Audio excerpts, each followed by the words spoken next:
au chiottes, Contemporary Art on the John. Il y aura 3 présentations, dont 2 co-présentations.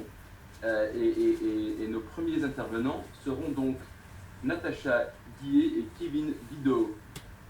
Kevin est artiste-chercheur, doctorant en art et études de genre à l'Université Paris 8 Vincennes-Saint-Denis. Ses travaux articulent art plastique, études visuelles et études de genre autour des représentations du corps et leurs répercussions sociales, culturelles et politiques. Il rédige actuellement une thèse qui s'appelle La vie en rose, sur la couleur rose et sa symbolique, qu'il soutiendra en octobre. Non, donc bientôt, très bientôt. Ça décalé à novembre. Ah, ouais, voilà, donc qui soutiendra en novembre, voilà. Natacha est artiste plasticienne, poétesse et performeuse, praticienne en santé mentale. Chroniqueuse du quotidien, elle rend abordables des expériences issues des univers sanitaires et sociaux, de l'intime et de la vie ordinaire, en passant de la vulgarisation au militantisme, l'autodérision, l'exposé scientifique, l'humour, la poésie, l'absurde, le manifeste, et usant de médiums tels que la bande dessinée, la poésie sonore, le rap et le slam, la danse, les vidéoconférences, les performances improvisées dans l'espace public, la peinture et les dispositifs participatifs. Donc, ils vont nous parler ensemble des cabinets de curiosité avec et autour de l'œuvre coprologique de Natacha Guillet. Donc, à vous la parole, Kevin et Natacha. Donc, c'est moi qui commencerai. Je vous excuse de ma voix et peut-être de l'organisation et la communication, mais j'ai été pris de plein fouet par le Covid cette semaine, donc ça a un peu ralenti nos travaux. Donc, je commencerai par introduire Natacha et puis je la laisserai parler sur son travail à proprement parler. Donc, c'est bon, tout le monde voit bien? Ça va afficher à l'écran? Oui, c'est bien. Ouais. C'est bon, ok. Donc, artiste, poétesse et performeuse, comme on vient de le dire. Natacha Guillet est aussi connue sous le nom de SNG pour sonde nasogastrique et elle consacre l'entièreté de sa vie à la création plurisupport dans une approche autobiographique du corps et de la maladie qu'elle cherche à rendre visible et accessible au plus grand nombre. Atteinte de plusieurs troubles digestifs et ayant fait plusieurs séjours dans des services psychiatriques, le parcours artistique de Natacha est conjoint à l'évolution de sa santé, comorbidité psychique et somatique, vers son émancipation. Elle entretient ainsi un rapport à la merde et au corps qui la confectionne à la fois hostile, fascinée et opportuniste, travaillant à partir de celle-ci ou optimisant le temps passé aux toilettes en le réinvestissant dans la création. Sans filtre et sans détour, elle nous délivre à travers la photographie, la poésie, le dessin, la bande dessinée, la performance ou encore la vidéo, les moindres détails organiques de son corps et de ses expressions, posant sur eux un regard politique, ironique et absurde, mais aussi engagé autour des 3 humains dans le cadre de soins contraints en santé mentale. Confrontant sa recherche artistique au cadre universitaire, elle rédigea en 2018 un mémoire de master en art plastique sur le dégoût et comment il se manifeste dans son travail, brisant tour à tour les tabous empilés du corps faillible de l'artiste débordé et la perte du contrôle des organes, en particulier intestinaux. En 2020, elle devient encore médiateur de santé pair au sein du centre hospitalier d'Argenteuil, puis au GHU Paris Psychiatrie et Neurosciences, anciennement Sainte-Anne, faisant bénéficier de son expérience de patiente à d'autres personnes. Alors, des croisements prolifiques entre merde et création dans les arts visuels, il serait possible d'en faire une longue liste. Donc, l'inévitable merde d'artiste de Piero Manzoni, des peintures de merde de l'artiste belge Jacques Lizen, ou plus récemment aux images de merde de l'artiste française Hélène Génévaux, plasticienne, qui, il et elle, ont utilisé leurs propres excréments comme matière picturale, en passant par le self-portrait du subversif André Serrano, ou encore la machine à produire des étrons Cloaca du belge Windelvoye, sur lequel nous reviendrons juste après avec notre communicant. La singularité du rapport de Natacha à la merde naît de son appui sur l'autobiographique et même davantage à l'autobiologique, en particulier dans ses dysfonctionnements, qu'ils soient physiologiques ou psychiques, diarrhée chronique, selle nauséabonde ou incontinence. Il existe toujours une certaine tendance à considérer comme défaillante une vie de laquelle la merde ne serait pas contenue, matériellement et ou olfactivement, ou fuirait de toute part, en somme une vie merdique. À ce propos, en 91, l'artiste français Joël Hubeau appréhenda ainsi les fuites multiples de son corps, diarrhée, vomi, sueur, pisse, lors d'une performance donnée pour lors de la première biennale d'art contemporain de Lyon, comme la manifestation du signe de l'autodestruction de l'œuvre, qui se trouvait être en l'occurrence le corps même de l'artiste. Mais c'est surtout à la santé mentale que sont rattachés les rapports des patients et des patientes à leurs excréments. Jouer avec son caca, quand bien même cela se ferait dans le cadre d'une démarche créative, est ainsi souvent le signe de désordre mental, en particulier chez les schizophrènes. Alors on peut citer brièvement le cas de Mary Barnes, infirmière britannique, schizophrène et peintresse, qui commença par jouer avec ses excréments avant de reporter son énergie créatrice sur d'autres matériaux plus conventionnels, en l'occurrence la peinture à l'huile. On peut encore penser à l'artiste David Debrada, également diagnostiqué schizophrène, qui a réalisé un certain nombre d'autoportraits avec ses excréments. Forme, texture, couleur, odeur, fréquence d'évacuation, présence ou non de parasites à l'intérieur, nos selles ont pourtant beaucoup à nous dire sur notre santé physique ou mentale et sur la perception qu'on a à la société. Malgré quelques démarches militantes de la part de patients et patientes expertes, la question des selles et de l'importance en tant que composante corporelle reste encore un tabou. Le développement des recherches sur le microbiote et le microbiote intestinal en particulier a toutefois permis de renforcer l'intérêt des chercheurs et chercheuses, du grand public, mais aussi des artistes sur les multiples corrélations entre merde et santé, à travers notamment les questions de la transplantation fécale, qui n'est autre qu'une transplantation de microbiote. À titre d'exemple, dans les arts, en 2016, l'artiste américaine Cathy Heiss s'est mise à conserver ses propres excréments dans du miel, avec l'ambition que soient également conservées les bactéries qu'ils contiennent, en vue d'une utilisation future. La même année, donc en 2016, Marion Laval-Janté, du duo Art Orienté-Objet, a quant à elle a mené le processus de transplantation à son terme lors de la micro-performance que le pygmée vive en moi, réalisant une greffe de microbiote d'un pygmée. Cobaye de sa propre expérimentation, Laval-Janté a par la suite documenté sa greffe, notant les effets cliniques, ses ressentis et réalisant plusieurs séquençages de microbiome afin d'en analyser l'évolution. Donc au croisement de l'art, de la santé et de la merde, Natacha fait ainsi émerger de nombreuses questions couvrant à la fois le champ de l'esthétique, du somatique et du moral, mettant en évidence les enjeux poétiques, politiques et vitaux d'une exhibition de l'intimité, la plus organique qu'il soit, celle des toilettes, de la défécation et de ce qu'on y laisse. Donc à toi Natacha. Le son, c'est bon ? Oui. Ok. Bon, bonjour à tous. Donc merci Kevin d'avoir introduit de parler de mon travail en amont et aussi de m'avoir convié à parler ensemble de merde dans le cadre de ce colloque. Donc j'ai fait un dessin pour l'occasion, je sais pas si on le verra, mais tout ça pour justifier le fait que je ferai pas de communication depuis mes toilettes pour pas mal de raisons, notamment techniques, mais voilà. Donc pour reprendre en fait le fil de ce que déjà Kevin a amorcé sur mon parcours, mon travail entre l'art et la santé, c'est vrai que depuis de nombreuses années en fait il y a des corrélations à la fois entre ma santé, donc des comorbidités d'ordre psychique et somatique, et une création en lien et qui évolue aussi en fonction de tout ça, donc qui ensemble peut-être on peut parler d'une forme de coming out WC à une ère où finalement on est pas mal entouré de cette nouvelle forme en fait, le coming out pour des questions notamment dans les minorités. Et c'est vrai qu'avec le développement en fait du numérique, des réseaux sociaux, on a beaucoup maintenant de mobilisation, de témoignages et de communautés qui se créent, et sur le mouvement associatif aussi, pour faire force en fait et reprendre le pouvoir et la parole dans l'espace public autour de questions de stigmatisation en fait.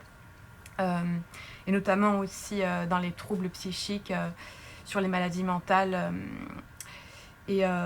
Donc en fait, par ce biais-là, on va voir en fait dans mon parcours qu'il y a aussi cette démarche vraiment engagée. Pour peut-être parler à partir de là où ça commence vraiment, je dirais en 2016, où finalement je décide avec une santé donc assez défaillante, de diffuser mon dossier médical en ligne sur internet, sur un blog que j'invente, donc que j'appelle SNG, et où je commence à numériser et archiver les pièces de mon dossier médical, qui ensuite vont être détournées, poétisées, transformées, complétées avec des dessins et toute autre forme de support et médium artistique. Alors c'est à la fois pour moi en prendre de la distance vis-à-vis de ça, mais aussi dans une forme de dénonciation en fait, aussi liée aux maltraitances en milieu hospitalier, et pour aussi informer les gens de qu'est-ce que c'est d'avoir une santé qui disjoncte, tout ça. Donc on voit à l'écran l'œuvre Planche CoPro Art, donc qui est un assemblage de 2016, donc qui est en ligne sur ce blog, donc qui en fait fait référence à un épisode d'hospitalisation dans une clinique privée au mois d'été, un mois en été 2016, où j'ai été en fait hospitalisée dans le cadre de troubles alimentaires dans un service qui n'était pas spécialement spécialisé et où j'ai eu des gros troubles en fait digestifs et où il y avait une... Natacha, là on commence à avoir du mal à vous entendre. Ah pardon, peut-être je mets mon casque sinon pour... Est-ce que c'est mieux? Ah très bien.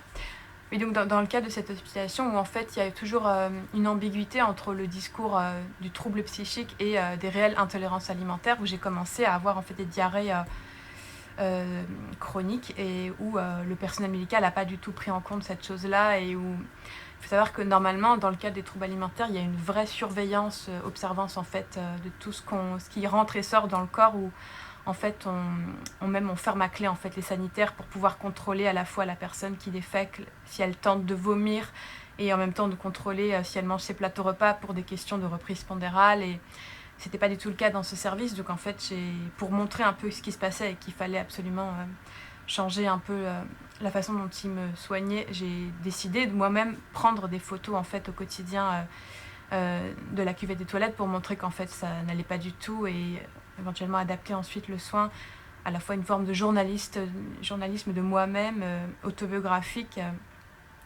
Et donc on voit aussi donc la traduction en bande dessinée à la fois de la surveillance, donc la personne dans les services de soins hospitalisés regarde vraiment la personne aux toilettes, donc il y a une forme très humiliante aussi de contrôler ce qu'on fait dans les toilettes pour voir qu'il n'y ait pas de déviance à ce niveau-là. Et oui, le fait aussi que je prenais un traitement en fait du calorie, donc du potassium, qui est vraiment pour contrecarrer le fait de se vider en fait, que ce soit par tous les orifices possibles, et qui est un médicament qui ne se dégrade pas, donc on retrouve aussi dans les excréments, donc qui était aussi devenu une forme d'occupation dans la journée, de retrouver ça, parce qu'à l'hôpital on s'ennuie énormément.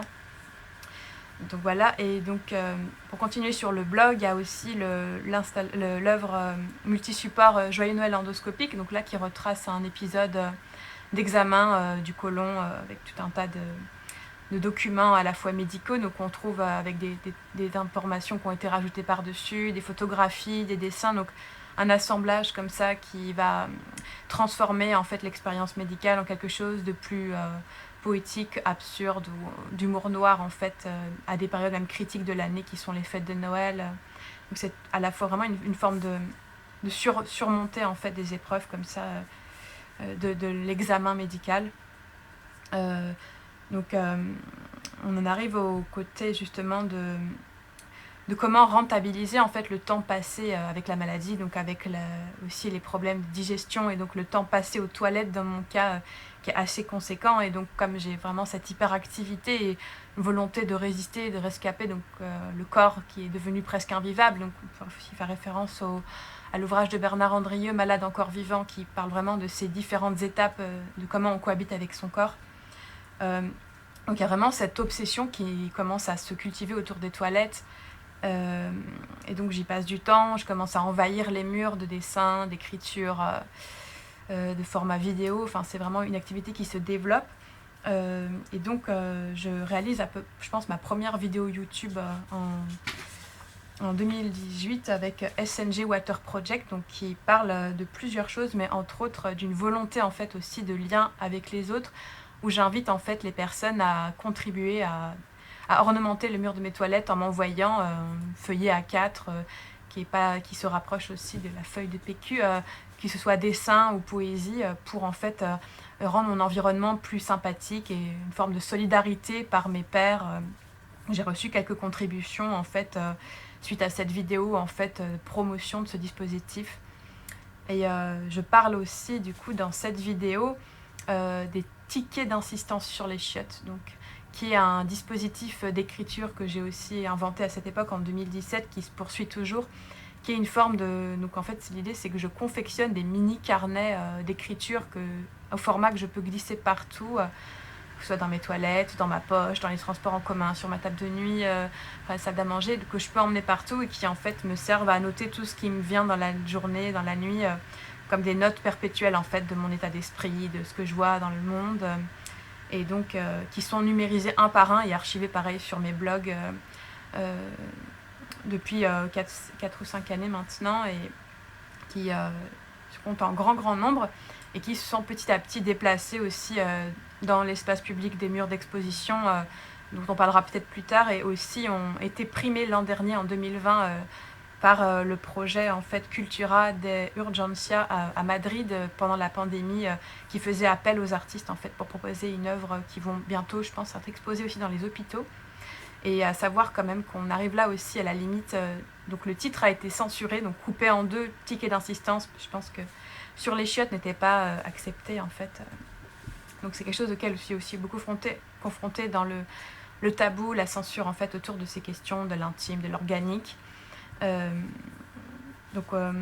Ensuite, on en vient justement à la façon dont moi j'ai approfondi jusqu'au niveau universitaire, comme disait Kevin, dans un mémoire qui se nommait Escale liée au dégoût, donc qui aborde mon parcours autobiographique, ma création artistique en lien à ma vie, et aussi toute la recherche autour de pairs dans le monde de l'art et bien plus, de la santé et de la science autour du dégoût, donc aussi avec pas mal de références autour du travail de Carole Talon-Hugon ou de Julia Kristeva sur le dégoût, la monstruosité, toutes ces choses-là. Et évidemment, Antonin Artaud, qui reviendra aussi dans toute la dimension performative plus tard. Et à savoir que ce mémoire, en fait, avait déjà été tenté l'année précédente dans le cadre, encore une fois, d'une hospitalisation dont l'objectif était, entre autres, de rédiger mon mémoire universitaire de master en art plastique pour la fac de la Sorbonne, et où je n'y suis pas parvenue, où j'ai présenté à mon directeur de mémoire un journal d'hôpital aussi volumineux qu'un mémoire, en organisation toute une soutenance canular, et où finalement n'a pas été recevable, mais en tout cas est disponible en ligne aussi. On pourra vous transmettre les liens plus tard. Et donc, en fait, en 2018, je valide mon mémoire, mon master, ce qui signe en fait une forme de légitimation aussi de mon travail, autobiographique, et de toute cette démarche aussi autour de l'organicité du corps et de sujets tabous et très mal acceptés par la société en règle générale. Donc je poursuis dans ma lancée et développe encore une fois plus largement le travail autour de la merde et du corps, notamment aussi dans l'espace public, en collant par exemple, il n'y a pas si longtemps maintenant, des dessins dans la rue, donc SNG Street in the Street, et en performant sur scène aussi. Alors j'ai commencé vraiment sur les scènes de slam aussi en 2018, donc de raconter mon parcours par le biais de ce support de l'oralité en fait. À la fois dans mon mémoire, c'était comment je mesure ma parole face au public, et au slam, c'était comment je déverse aussi d'une façon poétique, performance, le sujet. Et donc j'ai écrit en 2018 également le texte qui a fait aussi une forme de marque de fabrique, La Foire du Trône, donc, dont on verra peut-être quelques extraits à la fin de la performance si on n'a pas trop débordé du temps. Donc où en fait ce texte, je l'ai écrit pour être scandé, donc vraiment dit à voix haute. Donc je l'ai appris notamment en le marquant au marqueur sur la porte de mes toilettes à l'intérieur, pour, comme j'ai passé beaucoup de temps, l'apprendre par cœur, ce qui est mon mode de fonctionnement quand je récite sur du slam sur scène, j'apprends mes textes, et qui a ensuite été transposé dans une version vidéo beaucoup plus fantaisiste aussi, avec tout un dispositif de stop motion, faisant référence à pas mal de choses aussi de mon parcours.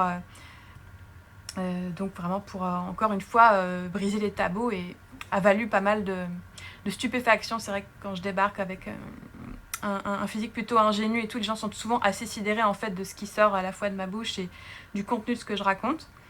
Et donc on en vient aussi à la dimension participative et interactive dans mon travail, où il y a vraiment eu un déplacement aussi dans l'espace public, et donc à la fois exposition, où il y a eu beaucoup donc mes dessins, les carnets bleus, les dessins de nuit, qui sont des dessins que j'ai en grande partie réalisée la nuit, parce que j'ai aussi des problèmes de sommeil où j'occupe mon temps à dessiner de manière chronique tous les jours. Et ça, le toilette revient très très souvent. Et donc il y a eu notamment une exposition dont je parlerai plus en détail, qui est 50 nuances de rose, dont le commissaire n'est autre que Kevin Bidot, avec qui nous communiquons aujourd'hui, et sa complice Barbara Fuleux, donc qui était une exposition où une cinquantaine d'artistes donc, ont été réunis autour de la question du rose, à proposer une œuvre à ce sujet. Et donc j'ai investi tous les toilettes avec les tickets d'insistance sur l'échelle qui avaient été imprimés sur du papier évidemment rose. Et donc les visiteurs étaient invités à venir lire, s'installer dans les toilettes. Et donc, anecdote au passage, lors du vernissage, j'ai été désignée comme livre d'or de l'exposition. Donc mon corps était à disposition du public pour noter leurs commentaires par rapport à l'exposition. À savoir que le médium qu'on utilisait était le permanganate de potassium. Donc c'était à la base un médicament qu'on m'avait donné justement pour soigner la peau de mes fesses qui était devenue très très irritée par le passage répété aux toilettes, que j'ai donc détourné ce soir-là en invitant les personnes à me peindre en fait des commentaires sur la peau. Je dirais que ça a été vraiment aussi une étape très importante du corps dans l'espace public qui était en grande partie dénudé, où il y avait vraiment ce truc de... c'était une étape pour moi vraiment importante aussi de montrer le corps, et ça ne s'est pas arrêté là ensuite. Mais c'est aussi le moment où j'ai rencontré Joël Hubaut, donc avec pas mal de points communs. Et ensuite, on arrive vraiment à la dimension aussi de transmission et d'éducation autour de la santé et des dispositifs d'aide actuellement. Donc aujourd'hui, je mène mon activité artistique et en parallèle, j'ai une activité, donc comme disait Kevin, une démarche de transmission des savoirs expérientiels, donc du vécu et du parcours de soins vers le rétablissement en milieu psychiatrique pour adultes, où finalement je vais proposer à d'autres patients, donc des pairs, des outils qui moi-même m'ont aidé à remonter la pente, à vivre avec mes troubles et à en faire quelque chose de créatif. Et pour faire un petit clin d'œil à une autre paire, par exemple, très très médiatisée, donc Dora Muto, qui est aussi atteinte de la maladie du SIBO. Donc tous les gastros ont tendance à parler de côlon irritable et de colopathie fonctionnelle quand on a mal au ventre.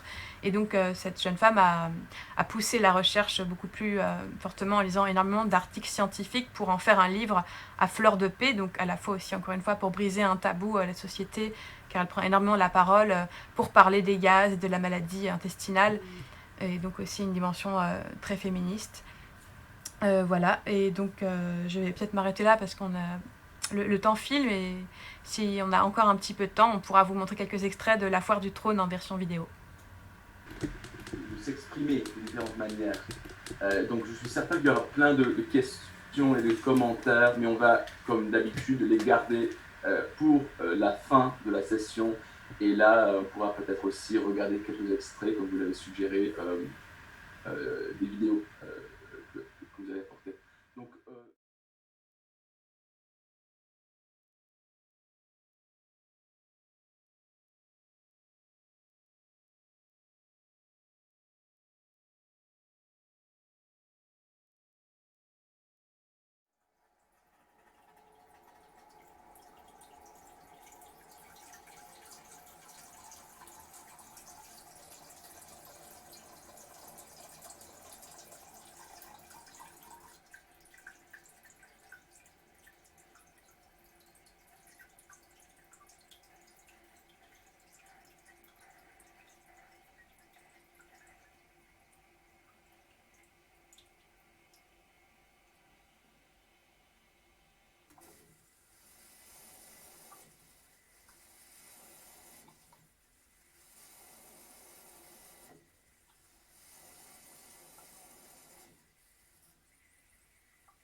On n'invente pas des arrêts de bus. Manège systémique, parade, charade. Dans l'écriture cunéiforme, babile, rébus, parachuté, conserverie cacophonique, radioactive la courante, traite à mes flux organiques l'insoluble qui suit, la chute, silence coursive. Mes anaphores filandrémiques sempiternelles, fil d'attente constipationnelle sur le palier, rouleau dévalant Rossaumont, la rampe escalator. En phase terminale. La merde dans la vie, qu'on se le dise, on s'en défait, sinon s'en crève, épanché docile assis le trône d'essai posteriori, la vasque pétarade au muguet. Flower, power, ma lunette, WC, s'affivage de mes notes, débitant mon tube mitraillette, à la clairefontaine. J'essuie sans papier, sans presser sa tamponne, l'auto, la bile, l'autrice, aïe, aïe, aïe. Par cagibi et par cheminée, le PQ rosse mes fesses d'évident hors les murs dans des cases de fortune, mille et une bulles sur quoi délecter la phylactère coprophage, exaltant déliquescente l'incontinence fine anglotropique des déboires de mon tube. L'hypothèse rectocolique, l'hypophyse à Shiva, la rate copyright de mon casier sanitaire. Sinon, la gribouille stercoraire tournicopie, formique, coton, kit, castor, j'appelle Pollux, enchanté, carrousel faillite en liquidation totale. Votre âge, Esperanza, un bras. Mais mes aventures en relecture cursive, cocotte, cru, cuit, cur, pique, pique, panache d'écureuil, ambré, flamboyant, turbulence. La prochaine consigne, 2. Notoriété publique, autographe et grave, l'autographe en singe des critères stigmates discriminatifs. C'est la consigne dynamique du sort, après le signal sonore. Puis balbutier, bilboquet, branlant, balboa, mis la palissade de paperasse, question de formalité. Est-ce que tu sèmes le blé? Est-ce que tu luis d'instruction? Est-ce que tu biaises ton monde? Est-ce que t'as de papier? Est-ce que t'es bègue, arabe, arabesque, asque, démasqué, le cum, analogique, charabiesque, charlatane des origines de tes tracts, ton fond spéculatif? La leçon à l'encultivation, l'attraction terrestre matraque au dessin tout tracé et trait qui rattrape à l'abcès la pathogenèse de l'immoble imbécile. Attrapez la queue du Mickey! Composé au compost melting pot parasitaire des mités aux tripes, les écritoires sémitiques, les loques déverrouillées, l'igname miné d'amis, donc le mythe ou les mythes, l'igname imité, donc immiscé d'érosion maligne. L'étiquette algorithmée, l'hologramme hypocrite, délit des sons phonétiques, l'hologramme gravite, et bam! La gamme de décaphonique, à l'encœur des combines incroyables, disparition des cabines téléphoniques. Ça garoche et ça crache dans des coquilles de noix, tic-tac, les décryptés codes civils. Traverser la symptote sans mode d'emploi et bouer les trottoirs en gilets jaunes, recycler ses déchets en trottinettes électriques, vomir au caniveau les suites toxiques de l'air contaminatif ou le grand hit washing machine. Berk, Burk, Pof. Bienvenue, welcome to la foire du trône. Et les bouées SOS syntaxiques, où sont-elles? Où sont sans slammer syntaxie circulaire, chenilles, serpentines, spirales, surpures, s'en bat les couilles, déjection de biques à jazz apostrophiés, table ratée, barres, des baraquets secs, des barbus littéreux, l'opiniation des opiacés du casque. Tirer la chasse, SVP. Merde, merde, merde, merde, merde, merde. Shift! Dans tout ce qu'implore Bélitre, Kalash en supplique, comment ça va? Comme en vrai quand c'est ça, une sagnée, la métaphore des euphémistes métastases, pour ne pas nous chier une pendule, édifié collectif s'assoyant sur maudire l'évangile, augmenter les trognes invisibles, bottant d'un naturaliste cacou. De quoi ne plus se planter à l'éditorial? Voilà l'admirage qu'il faudra décrire. Tirer la chasse, bis. Mais à culpa.